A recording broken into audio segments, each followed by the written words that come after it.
Yeah, I mean, it's crazy that it's already been 4 years. I've just had so much fun doing it. I think there's so many just fun people to be around and race all the time, and our team has like developed so much over the years, and it's just a great support system to have, and I've just like really enjoyed every moment.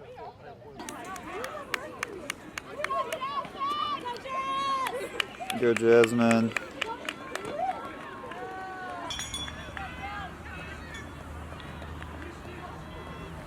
I've had like a couple of strong races these past few weeks, and I think I'm like in a good position to do something really special at state. Yeah, I think main goal is just to like enjoy it and have fun at my last state meet. I think that's just the most important thing. But of course I want a podium, and I just want to put my best effort out there.